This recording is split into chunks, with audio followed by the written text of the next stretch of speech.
Menurut Kementerian Kesehatan Republik Indonesia, kanker payudara menempati urutan pertama dalam jumlah kanker terbanyak di Indonesia.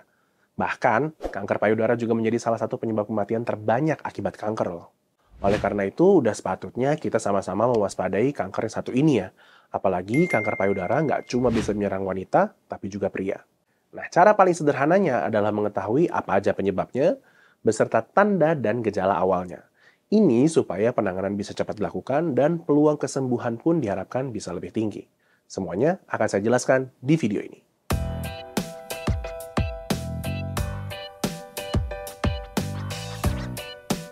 Halo, saya Dr. Abi dari Halo Dokter. Berdasarkan letak sel kankernya, kanker payudara bisa dibagi menjadi beberapa jenis nih. Tapi yang akan saya jelaskan di video ini adalah 4 jenis yang paling sering terjadi aja ya. Yang pertama ada ductal carcinoma in situ, yang merupakan kanker yang tumbuh di saluran air susu tetapi tidak menyebar ke jaringan di sekitarnya. Nah, jenis kanker ini termasuk kanker stadium awal. Jadi, dia tuh lebih cenderung mudah diobati. Yang kedua ada lobular carcinoma in situ, yaitu kanker yang tumbuh di kelenjar penghasil air susu. Jenis kanker ini juga bisa dibilang lebih mudah untuk diobati karena nggak menyebar ke jaringan sekitarnya juga. Lalu yang ketiga, invasive ductal carcinoma, yaitu jenis kanker payudara yang tumbuh di ductus atau saluran pembawa air susu dari kelenjar ke puting payudara. Jenis ini cukup berbahaya karena sel kankernya bisa menyebar ke jaringan di sekitar, bahkan sampai ke area tubuh yang lain. Nah, invasive ductal carcinoma ini terjadi pada 70 hingga 80% kasus kanker payudara. Yang keempat ada invasive lobular carcinoma, yang merupakan kanker yang awalnya tumbuh di kelenjar susu, tetapi sesuai namanya invasif, dia akan menyebar ke jaringan di sekitarnya. Bahkan, kanker jenis ini juga bisa menyebar lewat darah dan saluran getah bening, menuju ke bagian tubuh lain. Nah, kanker ini terjadi pada 10% kasus kanker payudara dan terbilang jenis kanker payudara yang paling berbahaya. Nah sekarang, yang mungkin paling bikin penasaran adalah apa sih penyebab dari kanker payudara? Sayangnya, sampai waktu video ini dibuat pun memang belum diketahui secara pasti apa yang menyebabkan sel-sel di payudara bisa berubah menjadi ganas alias menjadi sel kanker. Tapi dugaan terkuatnya adalah dipengaruhi oleh faktor keturunan atau genetik, kemudian faktor gaya hidup, kemudian juga pengaruh dari kondisi lingkungan, serta terganggunya kestabilan kadar hormon. Kalau kita jabarkan lebih lanjut, faktor-faktor resikonya itu bisa mencakup yang pertama, bertambahnya usia atau penuaan, kemudian terpapar radiasi secara berlebihan, lalu memiliki berat badan yang berlebih, lalu melahirkan di atas usia 35 tahun, kemudian yang kelima, belum menopause hingga usia 55 tahun.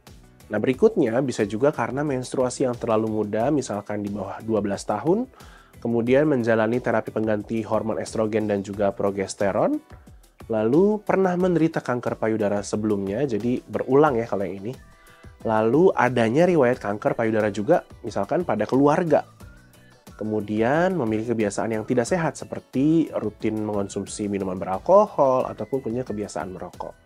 Jadi bagi Halo viewers yang punya satu atau beberapa faktor resiko ini, itu dianggap perlu lebih waspada nih sama perubahan yang nggak biasa terhadap payudara ya. Karena kanker payudara ini mungkin pada awalnya nggak memperlihatkan gejala, tetapi memang ada beberapa tanda yang bisa dialami oleh penderita kanker dan patut diwaspadai. Di antaranya yang pertama ada terabanya benjolan ataupun penebalan dari jaringan payudara maupun di bawah ketiak. Kemudian adanya perubahan warna pada kulit payudara atau perubahan teksturnya juga bisa tuh. Nah, terus perhatikan bukan hanya di sekitar area payudara tapi juga di areolanya.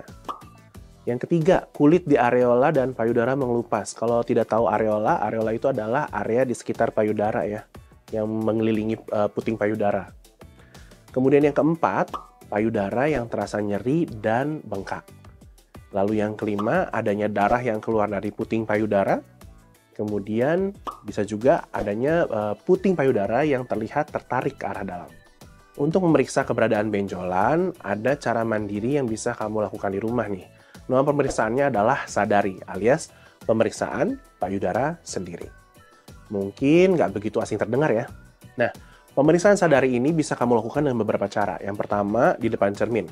Caranya, berdirilah dengan posisi lengan dibiarkan lurus ke bawah, Lalu perhatikan bentuk, ukuran, permukaan, dan warna kulit, serta bentuk putingnya juga. Dilihat apakah ada perubahan yang nggak biasa nggak. Kemudian yang kedua, letakkan tangan pada pinggang. Kemudian tekan kuat-kuat untuk mengencangkan otot dada. Lalu perhatikan payudara sambil berkaca. Dari sisi kiri ke sisi kanan dan begitu juga sebaliknya. Yang ketiga, kamu bisa bungkuk di depan kaca sehingga payudara mengarah ke bawah. Lalu perhatikan dan raba untuk memeriksa apakah ada perubahan tertentu pada payudara. Yang keempat, kamu bisa tautkan kedua tangan di belakang kepala dan tekan ke dalam. Kemudian perhatikan kedua payudara termasuk di area bawahnya ya. Terakhir, perhatikan dan periksa apakah ada cairan yang keluar dari puting. Caranya, tempatkan ibu jari dan juga telunjuk kamu di sekitar puting, lalu tekan perlahan. Kemudian ulangi langkah yang sama di payudara yang lain juga. Nah, kamu juga bisa melakukan sadari saat mandi nih. Caranya adalah dengan mengangkat satu tangan ke belakang kepala, lalu gunakan tangan yang lain yang sudah dilumuri sabun untuk meraba sisi tangan yang terangkat. Terus, kamu bisa tekan-tekan area payudara di situ dengan lembut ya. Terakhir, sadari juga bisa kamu lakukan saat berbaring nih. Caranya mudah, dengan berbaring di tempat tidur ataupun permukaan datar yang lain yang nyaman. Kemudian kamu tempatkan gulungan handuk atau bantal kecil di bawah pundak, lalu tempatkan tangan kanan di bawah kepala. Kamu bisa lumuri tangan kiri kamu dengan lotion ataupun gunakan jari tangan untuk meraba payudara kanan.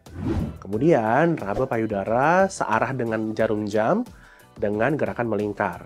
Setelah mencapai satu lingkaran, geser jari dan mulai kembali hingga seluruh permukaan payudara terjamah, termasuk bagian putingnya juga. Setelah itu, kamu bisa ulangi di area sebelahnya juga dengan tangan yang lain. Nah, kalau dari hasil sadari kamu temukan beberapa perubahan payudara yang nggak biasa atau mencurigakan, sebaiknya sempatkan waktu untuk memeriksakan diri ke dokter ya. Atau seenggaknya kamu bisa konsultasi dulu dengan dokter secara online seperti di aplikasi Halo Dokter. Karena di aplikasi ini kamu bisa konsultasi sepuasnya soal keluhan kesehatan yang kamu miliki, termasuk kalau kamu punya kecurigaan mengenai gejala-gejala dari kanker payudara.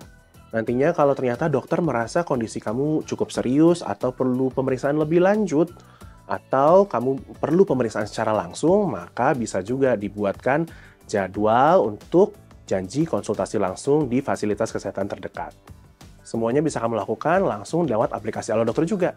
Nah, buat nyobain layanan ini, kamu bisa download aplikasi Halo Dokter di Google Play ataupun App Store setelah video ini selesai. Terus dok, penyebabnya kan belum pasti, tapi bisa dicegah nggak? Ya kalau ngomongin pencegahan yang benar-benar bisa mencegah mungkin belum ada juga ya. Tetapi memang ada usaha-usaha yang bisa dilakukan untuk menurunkan atau sekedar mengurangi resiko dari kanker payudara. Caranya adalah dengan menerapkan pola hidup yang sehat tentunya. Mulai dengan berolahraga secara rutin, minimal 30 menit per hari, ataupun setara dengan 150 menit per minggu. Kemudian lebih baik lagi kalau kamu juga menghentikan konsumsi minuman beralkohol, serta kebiasaan merokok, menghindari juga asap rokok dari sekitar, meminimalkan paparan asap polusi juga. Terus kamu juga dianjurkan untuk rutin mengonsumsi makanan bergizi secara seimbang. Lalu bicara soal makanan, kamu juga perlu menghindari makanan-makanan yang karsinogen sifatnya, misalkan yang mengandung banyak bahan kimia, ataupun bakar-bakaran yang sampai gosong gitu, kemudian goreng-gorengan yang diulang berkali-kali. Ya makanan-makanan seperti itu sebaiknya dikurangin ya. Terus kalau misalkan kamu harus menjalani terapi hormon, misalkan untuk mengatasi masalah menstruasi, ya kalaupun kamu punya faktor resiko dari kanker payudara, sebaiknya beritahukan kepada dokter. Nah, kurang lebih segitu dulu informasi dari saya kali ini seputar kanker payudara. Semoga bermanfaat ya. Kalau kamu punya saran mengenai topik kesehatan lainnya, langsung aja tuliskan di kolom komentar di bawah. Jangan lupa untuk dukung lewat like, kemudian juga subscribe supaya kamu selalu up to date sama berbagai informasi kesehatan terbaru dari channel ini. Stay safe, stay healthy, dan hidup sehat bersama Halo Dokter.